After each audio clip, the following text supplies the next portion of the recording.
Europe 1 Football Club avec maintenant l'autre journal du mondial, le journal de Dominique Bressot. Bonsoir Dominique. Bonsoir à tous. Et avant cette première demi-finale Brésil-Allemagne qui commence à 22h, le sélectionneur allemand a quelques inquiétudes. Et d'une certaine manière, il met la pression sur l'arbitre en lui demandant de surveiller la force physique des Brésiliens.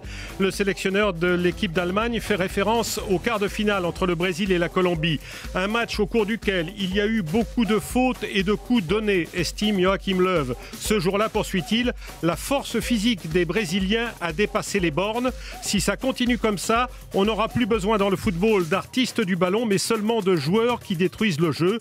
Pour le sélectionneur allemand, les arbitres ont donc un devoir de mieux protéger les joueurs, notamment ceux du secteur offensif. Et alors ce match Brésil-Allemagne sera dirigé par un arbitre mexicain. Monsieur Marco Rodriguez, international depuis 15 ans, il en est à sa 3e Coupe du Monde. Autant dire qu'à 40 ans, il a de la bouteille. C'est lui qui est surnommé Dracula pour avoir expulsé 51 joueurs en 80 matchs. Sa sévérité devrait donc suffire à rassurer le sélectionneur allemand. Oui, mais ce même monsieur Rodriguez était déjà au sifflet pour la rencontre Italie-Uruguay.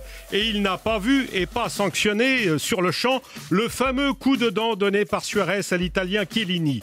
Et dans le quart de finale entre le Brésil et la Colombie, c'est l'arbitre espagnol monsieur Velasco Carballo qui a été jugé trop tolérant envers les Brésiliens, même si la faute la plus grave a été commise sur Neymar par un Colombien. Hier, la presse allemande n'hésitait pas à parler du laxisme des arbitres dans ce mondial, accusant la FIFA de les influencer pour éviter qu'ils sanctionnent les joueurs trop sévèrement. Les amateurs de statistiques ont d'ailleurs relevé que cette année, en quart de finale, il y avait eu moins de cartons distribués qu'en 2006 et en 2010 au même stade de la compétition. À l'évidence, les journalistes allemands et le sélectionneur de l'équipe nationale relayent le même message, comme s'il y avait un réel danger à affronter le pays organisateur du mondial. Un coup dur pour l'Argentine avant sa demi-finale contre les Pays-Bas. C'est le forfait d'Angel Di Maria, victime d'une élongation à la cuisse droite. Le milieu de terrain offensif de l'Argentine avait quitté le terrain samedi après une demi-heure de jeu seulement contre la Belgique.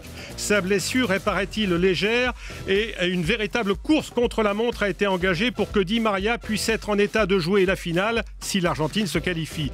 Le traitement suivi est à base de cellules souches et de plasma riche en plaquettes. Son efficacité fait débat dans le milieu, rappellent aujourd'hui nos confrères de l'équipe, mais dans son club du Real Madrid, Di Maria a déjà été soigné de cette manière. Surnommé El Fideo, le vermicelle, en référence à ses mensurations, 1m80 pour 70 kg, Di Maria a 26 ans, il est devenu un joueur complet, expérimenté, habitué au sacrifice et très utile dans le jeu de Messi. Le nom de son remplaçant n'a pas été révélé. Les journalistes argentins, qui ne sont pourtant pas des perdreaux de l'année, n'ont pas réussi à percer le mystère savamment entretenu par le sélectionneur. Dans l'équipe des Pays-Bas, c'est l'attaquant Van Persie qui est incertain. Il souffre de troubles digestifs, ainsi d'ailleurs que le défenseur Yann Mack, victime des mêmes ennuis. Enfin Dominique, comment faire de l'audience au Venezuela sur la Coupe du Monde alors que l'équipe nationale ne s'est pas qualifiée? Il y a une chaîne de télé qui a trouvé la solution. Sur cette télé du Venezuela, le programme consacré au mondial s'appelle Dénuder l'information. Il est présenté par une charmante jeune femme qui, au milieu de l'émission, se met en petite tenue. Le plus naturellement du monde, entre résultats et commentaires, elle enlève le haut, elle enlève le soutien-gorge. Les présentatrices sud-américaines n'ont d'ailleurs pas froid aux yeux. Lors du 8e de finale entre le Chili et le Brésil, une journaliste chilienne avait, en pleine salle de presse, relevé son t-shirt laissant apparaître un soutien-gorge abondamment garni aux couleurs du Chili. C'était sa manière à elle de célébrer le but qu'avait inscrit Sanchez contre le Brésil. Il semblerait d'ailleurs que le mondial inspire certaines jeunes femmes. En Grèce, une actrice porno avait promis de se déshabiller entièrement et en public au centre d'Athènes si l'équipe grecque se qualifiait pour les quarts de finale. Hélas, le Costa Rica en a décidé autrement en s'imposant au tir au but face aux Grecs. Et puis en Belgique, une autre jeune femme, mannequin, prénommée Jolienne, avait promis d'épouser un supporter en cas de victoire finale des Diables Rouges au Brésil.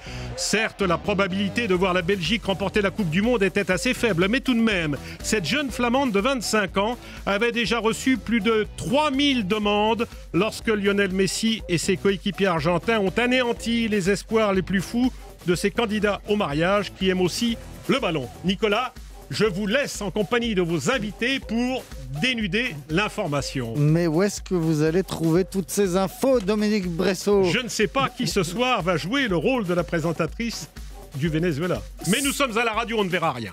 Dominique Bresson, on vous retrouve demain pour un autre journal du mondial.